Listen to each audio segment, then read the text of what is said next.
So, just get them to leave their bags in the hallway if that's alright with you guys, that way we can use the table. Alright guys, so you've got your little what's in right here. So as you can see, I use this plate model and it's taken from Joanna Macmillan, who I've been using for more than 10 years. Do you want to, do you want to just stand by the door so the door doesn't bang the noise? That's going to be in the video. Thanks, bud.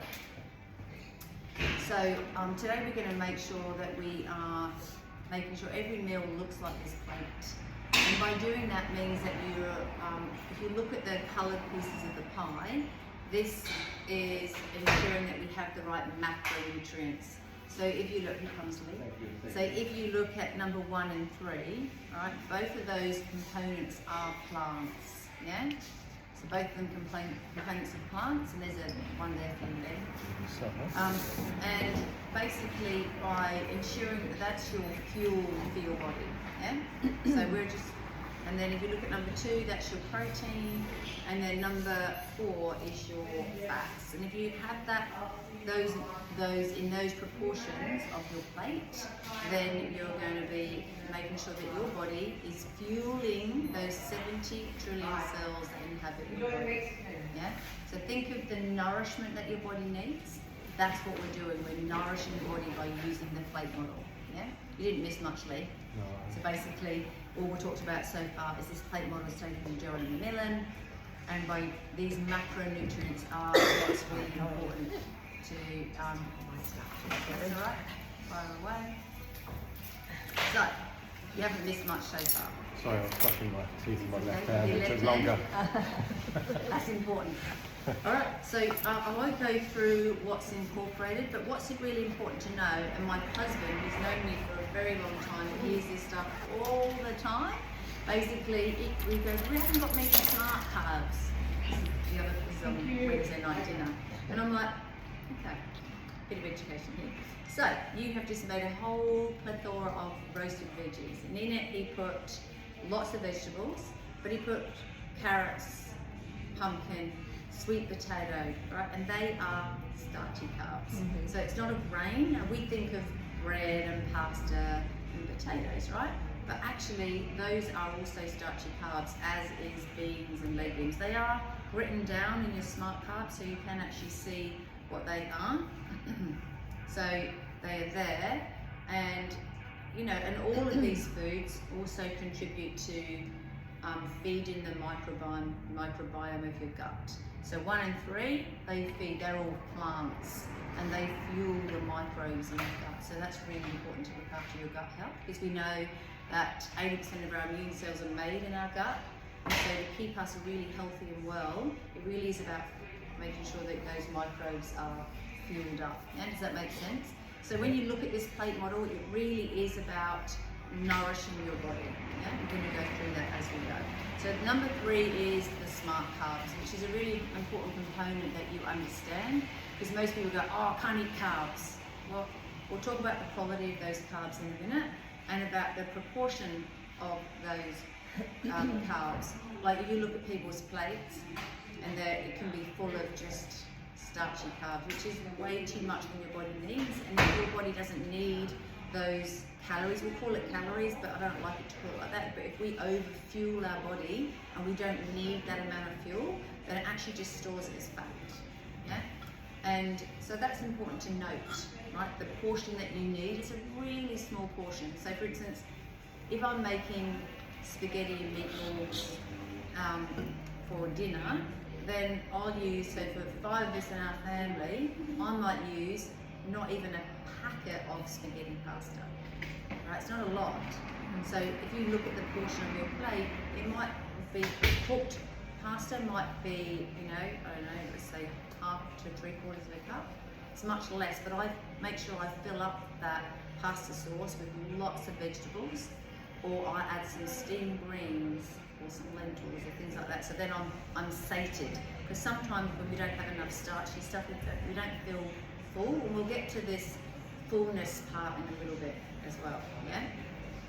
So, all right. So that's kind of the plate model currently. So if you look to the last page, look to the very last page. to place a kettlebell. While you guys do that, you can't do that. Besides for us to do that. Back the door, we're videoing the contents that can be put up for everyone else, so the door's banging away. Doesn't matter. All right, another person's back to come and just open the door. Sorry, it's a bit disjointed, I know, but I just need to open the door. She's coming in. It's not banging away.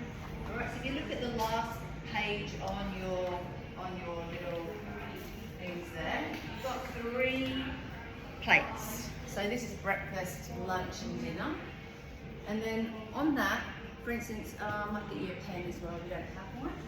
So you will need to fill out, for instance, you can decide, just choose a few meals that you've had this week. It doesn't have to be perfect, right? The purpose of this exercise is that you understand what you put on your plate, yeah? And by what you put on your plate is how you're fueling your body. So remember, your gut has a very direct line to your brain, and that is telling you to be happy, be positive, all those things, right? So if you are fueling your body in the right way, so your gut, then your brain is also working to its best ability, yeah? So what you fill out right next to it, or in the circle itself, you can write down let's say what you had for breakfast yesterday. It doesn't have to be perfect, right? So write down what you have. I don't eat breakfast. My first meal of the day is 12 p.m. So that is my breakfast, and then I'll eat again at 4, and then I eat again at 8. I do a thing called, I do that too. yeah, intermittent fasting. So your first meal of the day, when we call it breakfast, but let's just say the first meal of breaking your fast, yeah? So what is that? So have a look, so write down, if you know what it is, and if you don't know how to write it down, I can help you fill out the things in a minute. So basically, any plant food, right into the green side, so whatever, that's berries, that's salad, that's vegetables, yeah? So write down what you had for your first meal, anything that was in that category.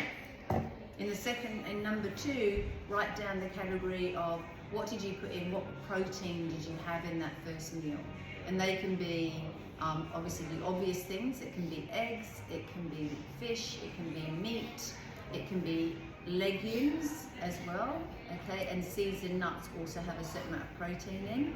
Quinoa, which is actually considered, we think that as a starchy carb, actually has a high amount of protein, so that could also be some protein in there as well. So it doesn't just have to be meat or what we know as protein, yeah?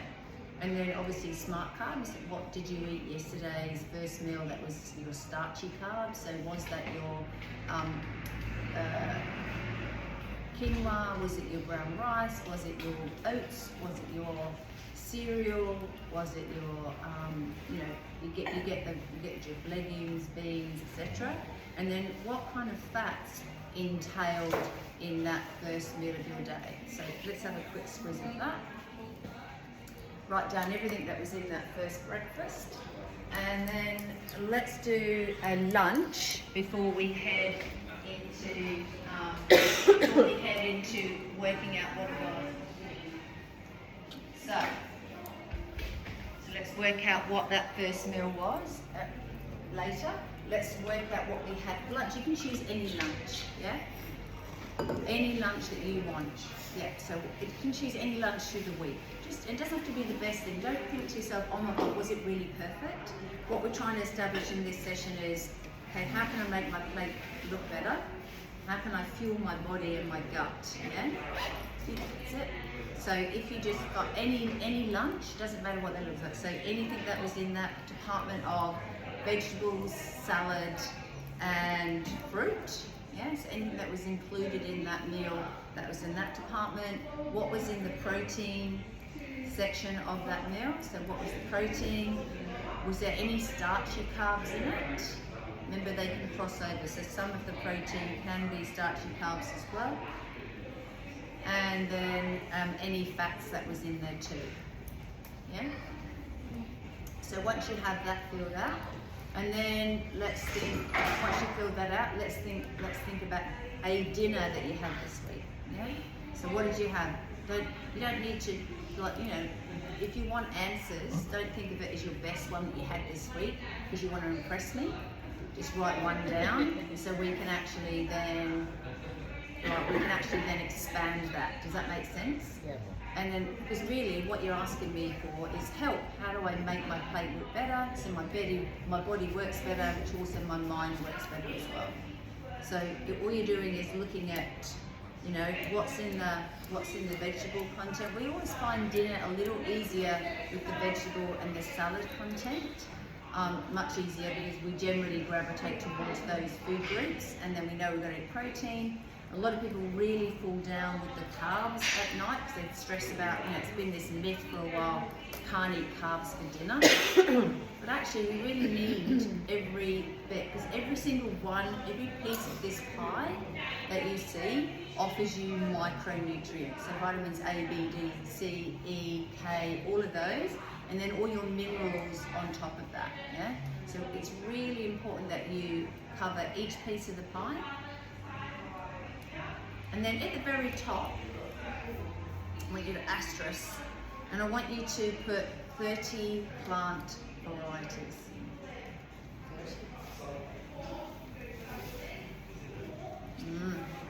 So you want us to write down 30 plants? Not yet. All right. No, she's like, oh Jesus. So what do you want us to? So just at the very top, I want you to asterisk, and I want you to put 30 plant varieties and just underline it. And then what that's going to do is it's just a subliminal message to say, okay, how many plant varieties do I have in my week? Because we are all creatures of habit. We go into a little supermarket or place where we get our veggies, whatever it's like, and we pop in the ones that we know, and we stick to the recipes that we know, which is nothing wrong with that, right?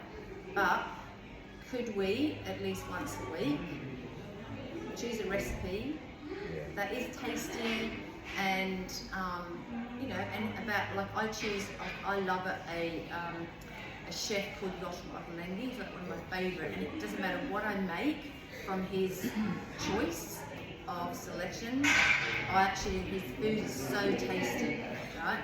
So then I'll choose a recipe, and then I'll make sure that there's food in there that I don't normally eat, and then because I know 100% sure that it's going to taste so good, and I'll choose some food groups that are usually in my shopping trolley. So once you've done that, so you get your 30 plant varieties, and then also things like, we're in the winter weather, right? So here we go. Some of you know I'm a big bone broth eater, so we'll get to bone broth and we'll talk about gut a little bit in a little while too. So bone broth actually helps replenish the lining of your gut. It does many things. It helps all connective tissue. And so the lining of your gut is 3 cells thick, and bone broth is collagen basically, and it's going to assist you in assisting renew the lining of your gut, which is integral to your health. Because if you have a lining gut that is not strong and you allow food groups to move through that blood-brain barrier, then you're in trouble. Yeah, but I'm not going to get technical today. Just leaky gut, and we actually, it's interesting. We won't go down the rabbit hole of gut today, but we will touch base on it. In that, people don't realise how unhealthy their gut is until they really look at it. And they're like, whoa, because these symptoms that we have with our gut, oh, that's normal. Actually, it's normal, all right? But so fueling your body, so using the plate model is going to strengthen and enhance the species of the gut microbe, yeah? So we're going to improve the gut microbes, and that has a massive impact on our health, like across every system in our body. So those 30 plant varieties in your week is one of the things you're going to take home that you're going to really work on. You're going to work on improving the content of the variety of your plants, plus trying to work on these 3 meals doing the perfect plate model. So you might hear me when I'm doing sometimes when I'm doing my little nutrition videos, I go, this is the perfect plate model, and you're like, what she's talking about? Now you know what I'm talking about, right? So, Does anybody want to share? Pressure? Yeah, I Pressure, will. pressure. Oh, okay, Because love. I don't get to eat a lot. So breakfast, I had just eggs on toast. Yep. I don't often get lunch at work, but if I do, it's usually ready out to get sushi. Yeah. So like tuna, avo, and rice. And then for dinner, this week it's just been veggie soup, which I actually don't know what's really in the veggie soup apart from some chicken and some carrot and whatever else. Yeah. But again, like usually if it's really busy and I get home late, it's eggs on toast again for dinner, so no plan Okay. at all really, which is a... So you know the best way to counteract that, one of the best ways, being winter now, Yeah. is on a prep day. Like if you know that you're really busy, and I know how busy you are. Yeah. So I would, and most people are really busy. It's like the word, the edgy word. We're all busy and we're consumed by things that we have to do. Maybe not that important, but they're important to us in that moment. So we need to shift our priority to a prep moment. So sometimes when I'm cooking dinner, it won't be every single day, so I might cook dinner 2 or 3 times a week. I'll prep other foods as well. So I might make a soup, or I might make a couple of soups. And I'm fortunate enough to have a Thermomix, so I will put a soup on, and I've got 2 jugs. So I'll put one soup on ready to go, I'll do that for 20 minutes, take it off, pop the next one on while I'm prepping dinner for the other stuff. So it allows me then to be ready for when I need food at my disposal, when I know, and most people lack the vegetation. And they don't think they need very much, but actually you need a lot more than you think you do. So like, I'll give you an example. My husband, we've got a massive big baking tray, it sits about this deep. The other day, my husband did a whole thing of roasted veggies, so a whole different variety of vegetables. And then it looked like, when you pulled it out, there was like, not even a third left, right? Because remember that you're dehydrating the water. And so your veggie content has a massive amount of water, and we're going to get to hydration as well, because hydration is key to your health and your gut motility. So I talk about gut motility because hydration helps push everything down. If you've got a really dry, like if you've not got a lot of fluid in your gut, you can't really push that out, and that's all the waste from your food for various reasons needs to be eliminated. You need water, you need to be hydrated to do that. And so veggie content is another reason why we need to up the ante on the veggie amount. Yeah? So coming back to yours, Loza, so soups are really important. Green smoothies and soups. So it is a bit cold for green smoothies, but you can leave them at room temperature. If you, I'm a big one of that one. This is another science called Ayurveda, and they talk about the strengthening of your gut fire. It's called the Agni, and if you have things at room temperature, your body is more likely to absorb the more nutrients from your food. It's a bit technical, I won't go deep down into that rabbit hole, but you can have things at room temperature. So at the moment when it's winter, make a green smoothie, and you don't want to have it really icy cold, so you feel like it makes you shiver, then just leave it at room temperature for a little bit and then just plug it back, yeah? So you've got options there to green smoothie or to add in your soups. What about that smoothie that Dave did on The one. Yeah. Just goes, I think, and I'm pointing to some foods and he's forgetting the food groups. Did you all see that? Yeah, God bless his cotton socks, yeah, the banana, the avocado. Anyway, God bless. It's all good. So yes, he makes that it. a full banana in Yes. one smoothie though? Yeah. Is that So- then too starchy? Yeah, so when he talked through that process, that is enough for 2 of us. Okay. Yeah? So you can actually, if you make it one day, it doesn't go off. As long as you put it in a sealed container or a cup, put it in the fridge, it won't oxidize and change colour to brown. It will change a little bit, but you shake it up the next day and it tastes exactly the same, yeah? So it means yes, or you can just use but if you're limited on time, you make the portion that he put through on the video, and just put one in for the next day. Easy peasy, right? Yeah. And if you feel really busy and you know that you're got to get the kids organised and you're busy in the morning, haven't got time to make a smoothie, do it the night before you go to bed, put it in the fridge, and then you're ready to roll next day. And could you have it for dinner? Yes. Just because like you have really late instead of Yeah. I would be doing that definitely. Yeah. Eggs on toast and a green smoothie or warm soup. Yeah. Yeah. All right. So does somebody else want to share their breakfast? I had seeds, nuts, and oats. So that was in your that's starchy carbs and your protein. Yeah. And that's some of your fats. I had some blueberries, frozen blueberries and kiwi fruit from my one. Yeah. I had some like a teaspoon of flaxseed milk. Yeah, perfect. I'll get to soluble fibre in a minute as well. I had some natural, a couple of tablespoons of natural yogurt. Yep. So And that was just protein. yeah, That was protein and some fats. yeah, and just a little bit of milk. To plump up those dry fats. Yeah, the dry Yeah. snack. So if you're having anything like soluble fibre that cooks up in water, then you need to, like, so when I did a video earlier in the week where I put my oats on soak. So anything that's going to need like cooking up in water, add some purified water or some nut milk or milk if you're a milk drinker. And make sure that you allow it to soak, so that gives it that ability to cook up. Because if you put it into your body dry, it just pulls water from its cells, and then to be able to digest it and push it into the next level, right? So you're going to make sure that you are having foods that are already, have been able to the ability to swell up from the fluid. Yeah. So that was a perfect plate model. Would you agree, guys? Yeah, pretty good. Would you add anything else in there? No, not really. Yeah. So bulking that content, that was a lot of starchy carbs, but you bulked it up with seeds, flaxseed meal.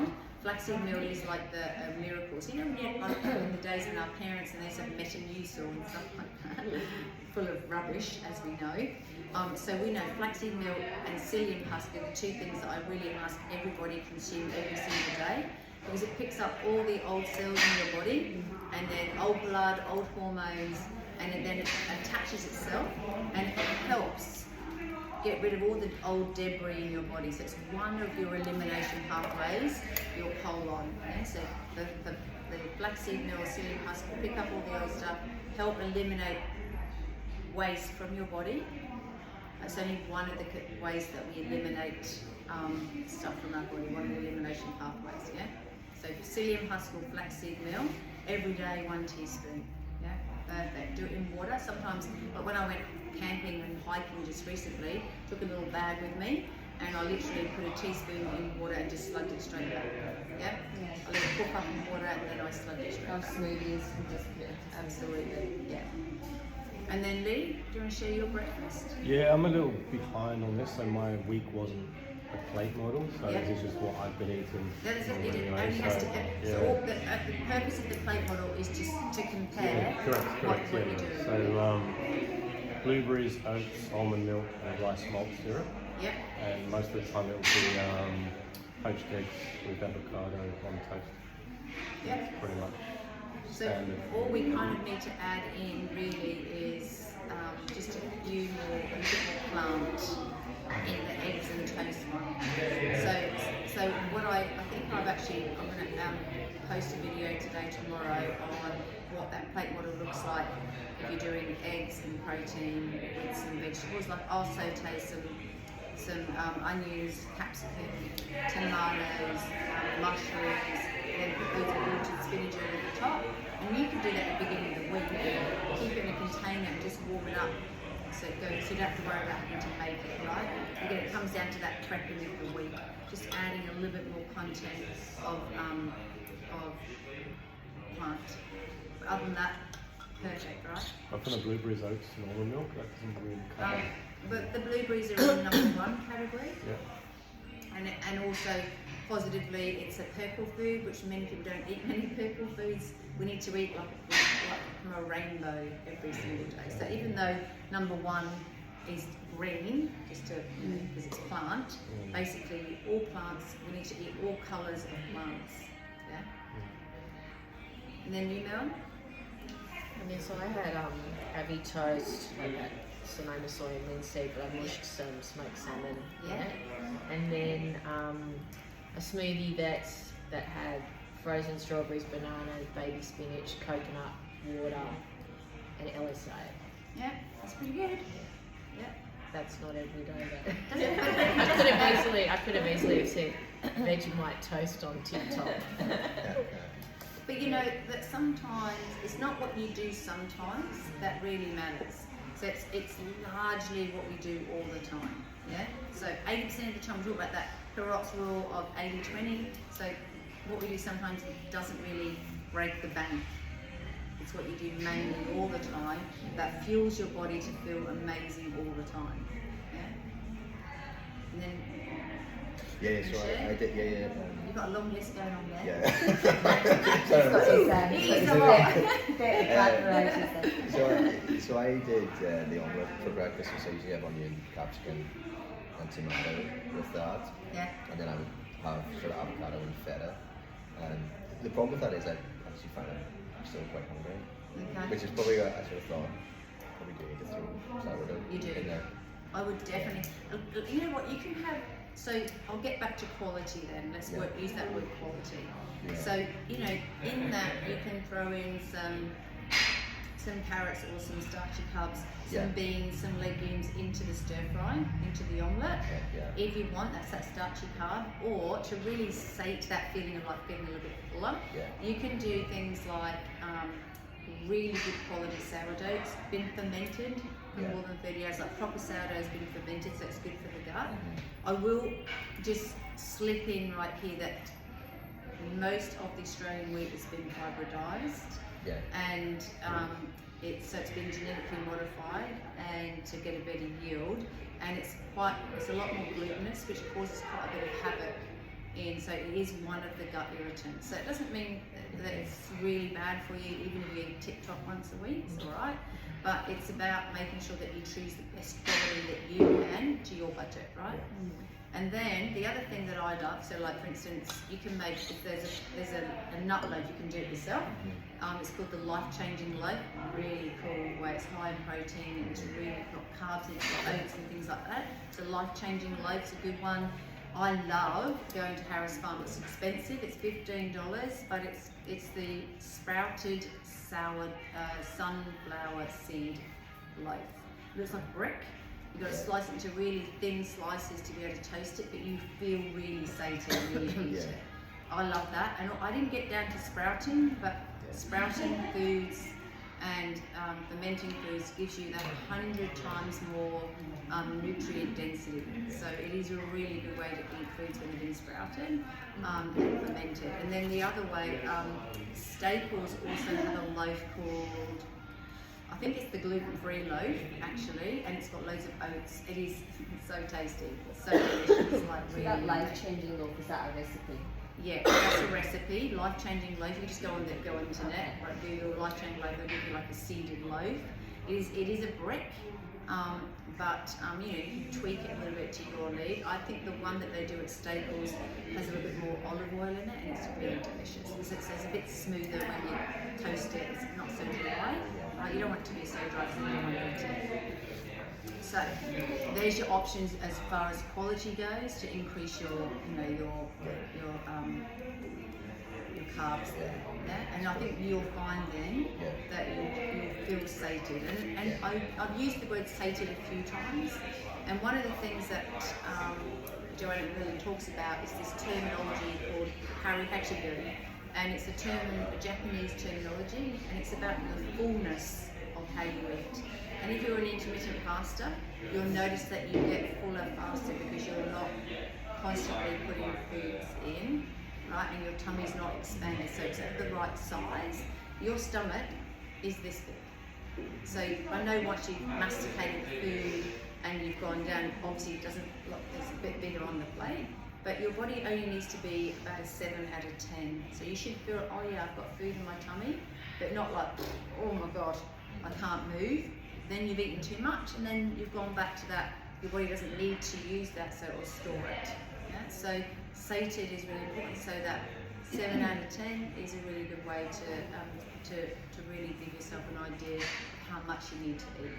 So we talk about this, masticating the food.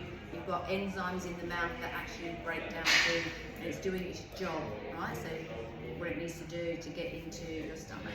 And so making sure that you masticate the food. So by the time you masticate the food, not 64 times, one mouthful, but eating slowly, so it signals to the brain, I've had enough food.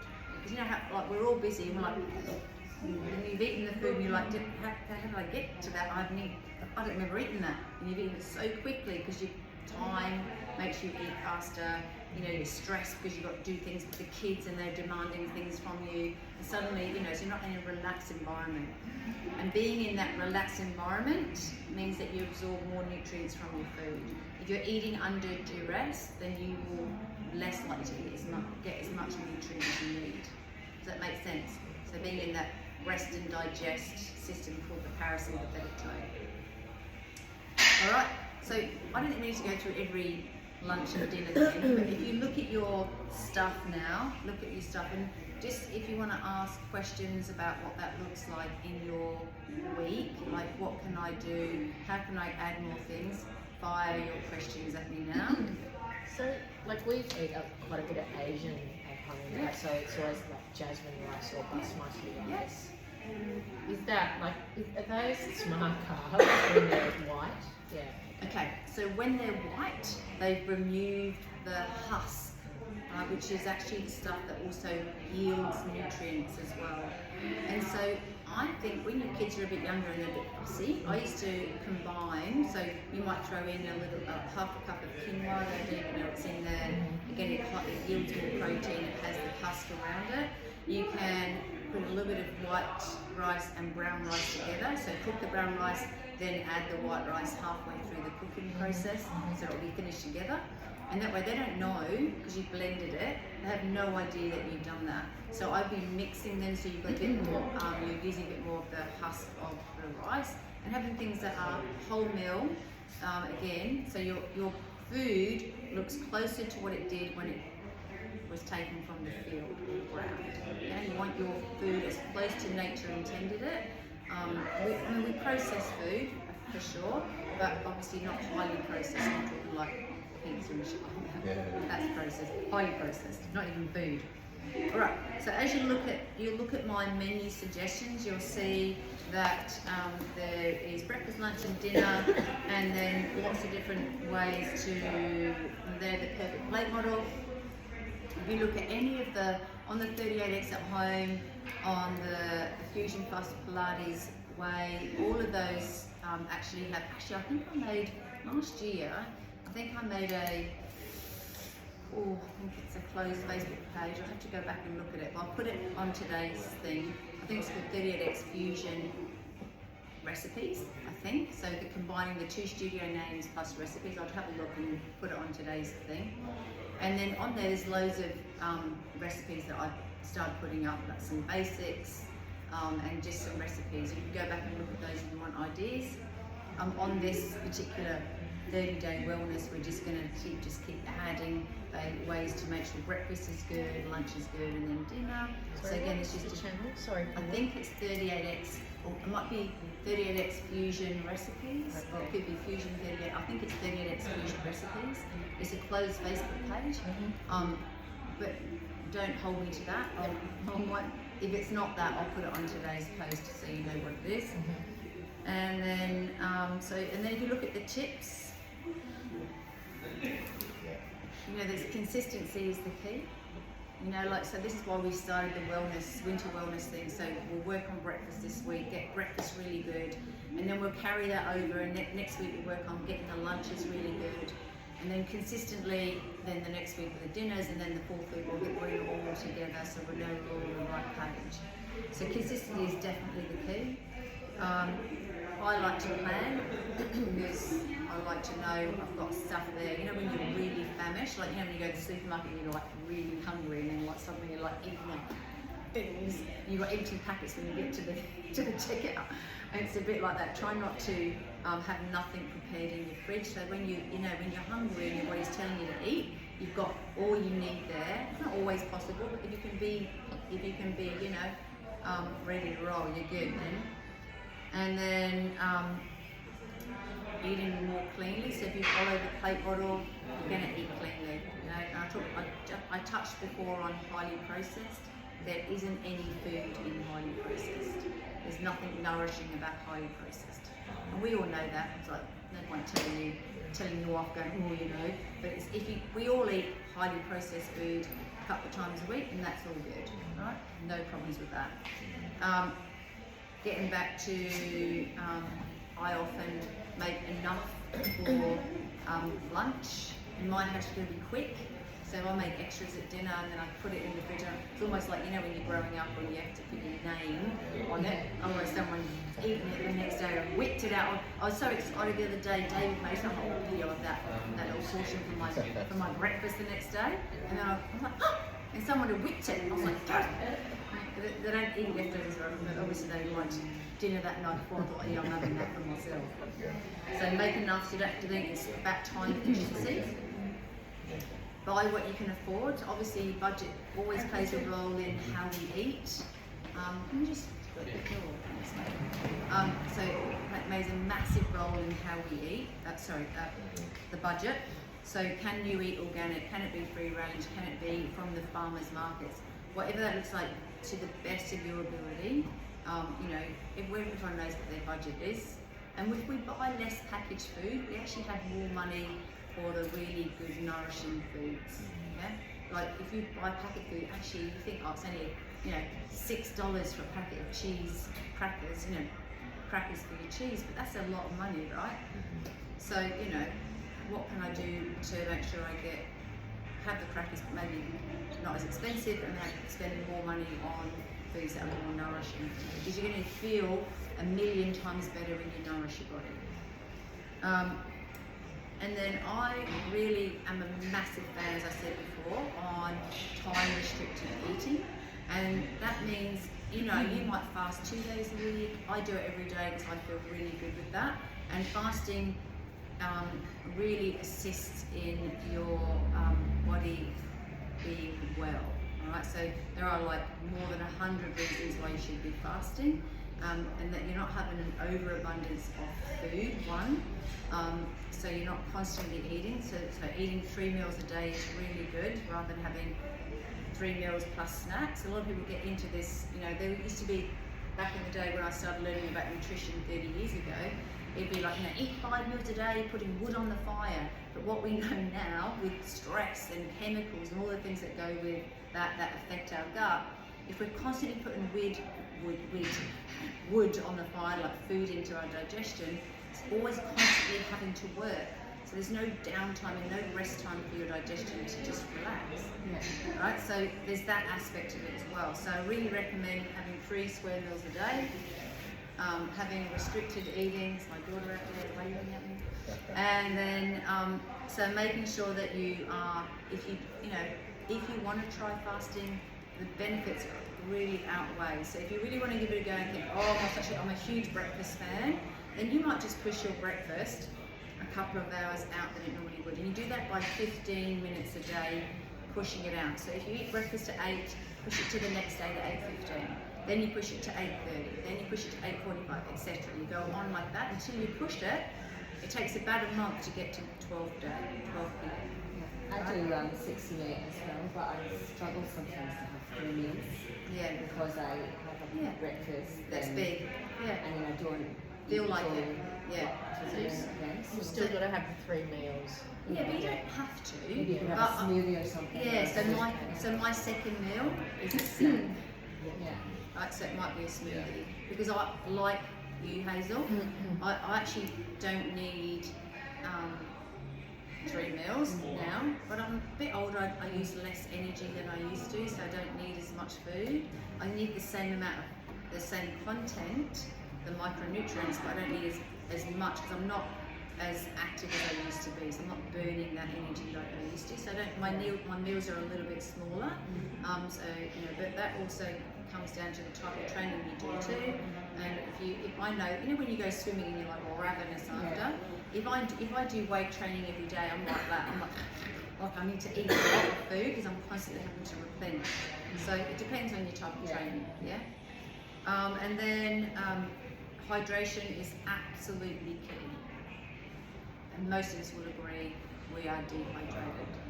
And so increasing plant content, having warm foods, herbal teas, not just water, putting lemons and oranges into your water.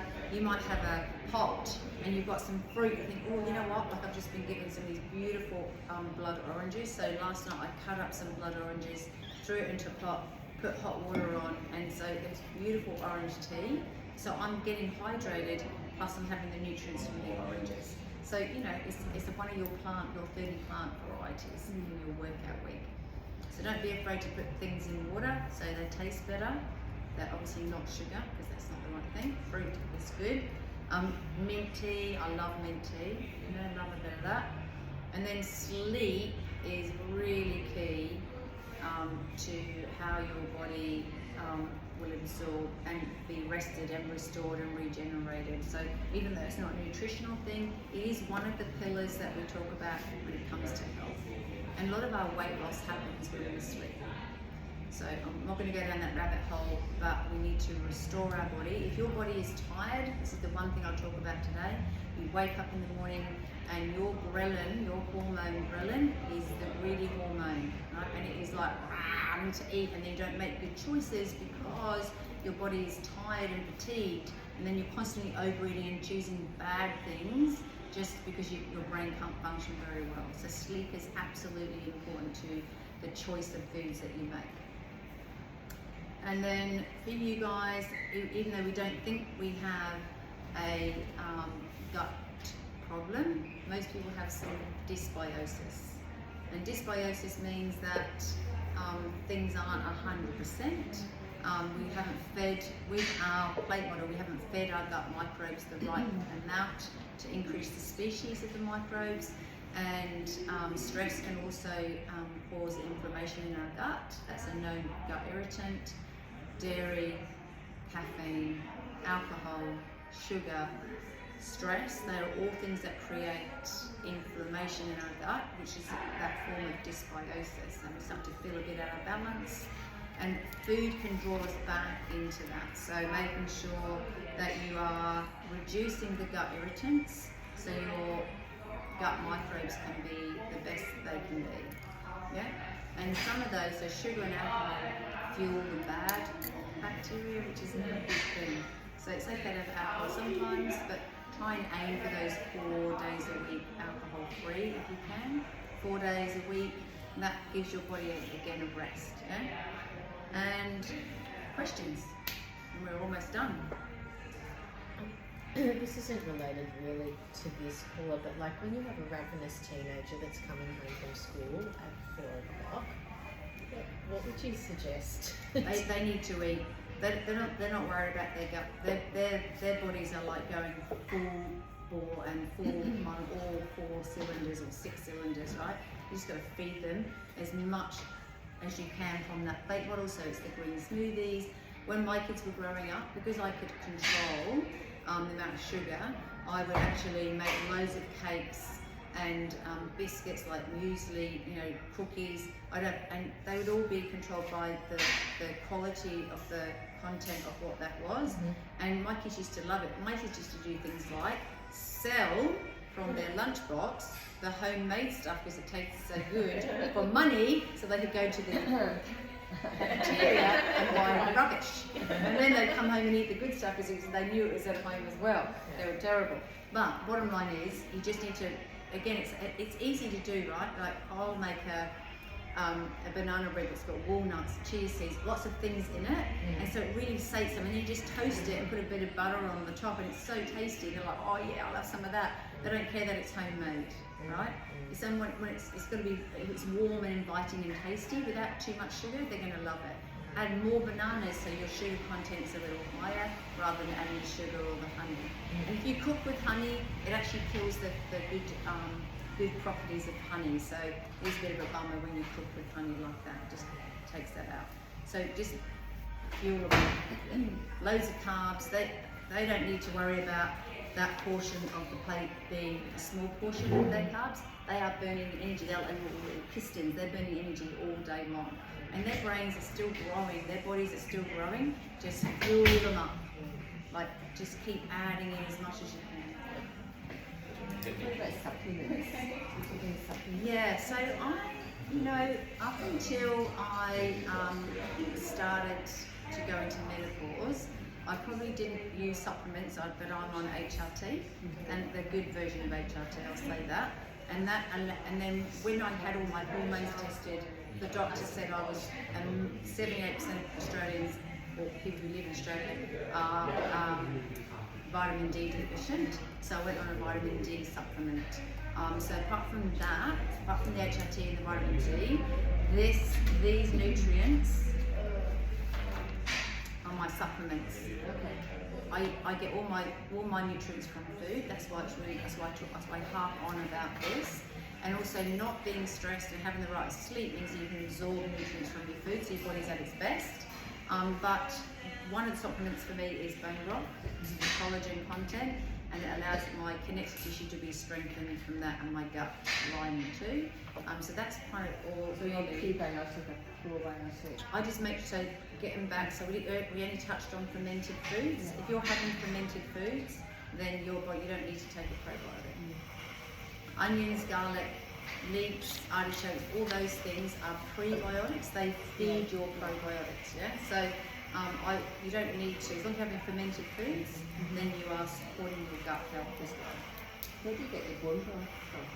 I sell it here, the dehydrated version, because my husband won't let me cook it at home, makes him dry reach, gets a bit stressed out by that. So much hassle. So there's no cooking bone broth at home, but bone broth is really easy. But because bone broth is a fashionable thing, it's been around for eons, but all the farmers or the butchers are now onto us, so they charge you as much for the bones as they do for the meat. So, I use a butcher. So this guy is a farmer from out Wartburg, and this is just another sideline of his Is that business. just like a powder? Powder. Water? So if you watch the video the other day of David making his green smoothie, he put the bone broth into the green smoothie. He did put a lot in. Maybe 1 teaspoon is enough, just saying. So so go for it and see how you go. And how often should you eat red meat? Okay, again, quality. I will make sure that mine is grass-fed or organic, only because a lot of meat has been fed hormones and stuff like that, so I make sure that the quality of meat that I eat, so I'm not ingesting those hormones they've been pumped through, so I'm not having that as well into my red meat. You know what, this week I ate red meat 2 times. The week before was none probably. So I might eat, I let my body tell me what I need. So sometimes when I'm walking around the supermarket, not hungry, already I'm prepped, I walk around and I think, well, my body telling me what I want to eat. So then I would happily be a pescatarian because I love fish, all types of fish. So I'd probably eat that more times of the week than actually red meat. But I do eat red meat.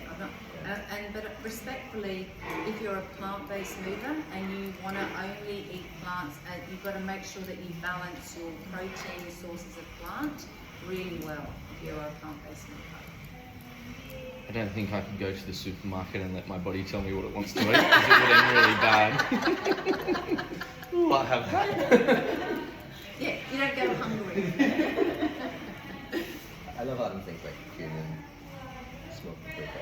Yeah, so that's also one of your 30 plant varieties.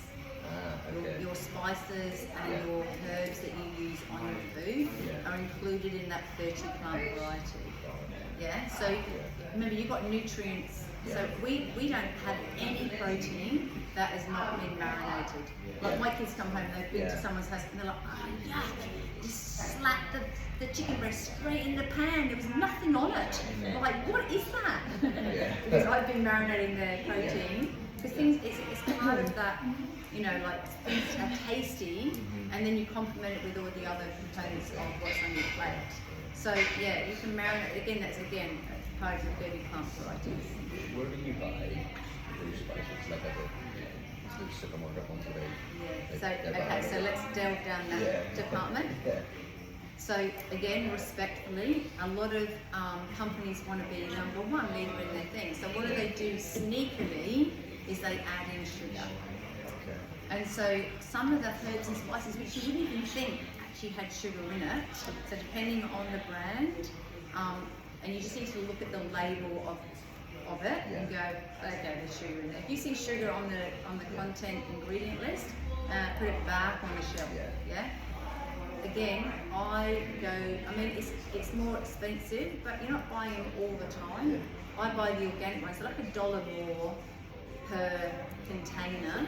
You go to Harris Farm, literally you get the non-organic ones, which are pretty good, because Harris Farm are buying from farmers, not like other farmers, right? But then the organic ones, I know that they haven't been sprayed with anything. So I'm a blend of everything. So I'll make sure I do grass-fed. I can't always afford organic, so sometimes I buy organic.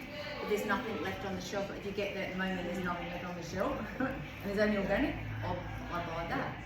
And then I'll always make sure that I've got really fresh herbs. Like if I open it, I've got a whole cupboard, a big cupboard. I open it and it's full of herbs and spices. I just add one in. So when I'm marinating my meat, I'm like, unless I run out of something, I generally have everything in my pantry. Because I like to change it up and I love cooking, so mine's different. And what about salt? Yeah, so salt is good. Okay. Yeah, so not so much of it, it's one of the minerals that your body needs. Yeah.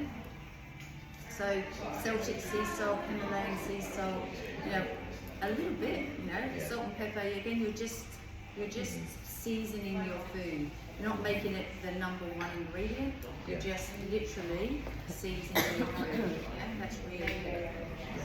Any other questions? I noticed that you used oat milk and coconut milk in the videos. Do you not eat dairy? Because of David's family history, I'm trying to get my husband to get off of dairy because with Alzheimer's, the Alzheimer's gene in his family, one of the things that's not good is gluten, sugar, alcohol, and dairy because of the gut-brain connection. And so, he's getting older, doesn't look after himself as well as he should. So I have managed to talk him around of not having dairy. And if you're going to have dairy, I'd go to the A2 version because there's a lot of research now about A1 and A2 milk. So I would definitely move to the A2 version. However, organic milk is awesome. Like it's like when we grew up in England and you got the milk left on the doorstep, and it was like that. That's what milk should be. So if you're getting organic milk, go for it. So I don't have anything against milk per se. I do it purely because David and I do have gut issues. I had an underactive thyroid for a long time, and that is, or any autoimmune disease is related to your gut health. And so for me, I just need to make sure my gut health was really good.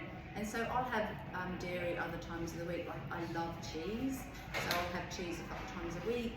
I'll have other dairy things. I don't take dairy out, but for David, I make sure he doesn't have it every single day. I tend to drink soy milk because I'm a bit lactose intolerant, and but the oat milk is unreal. Yeah, there's very controversy as well about soy. There is. Again, so I challenge this. So most soy products have been genetically modified, just like wheat. And so you don't want to have something that's been sprayed and then made. So if you're going to have it, then have it an organic soy milk. Yes, when you buy like coffee. Yeah. So soy. try oat milk. It's brilliant. Yeah. Yeah, oat milk, almond milk. Do you get the same calcium? Yeah. So you have a much higher calcium absorption when you're having it with leafy greens and things like that as well. So you don't need calcium just from dairy. No. It does come from your leafy greens. Yeah. Definitely. Any more questions?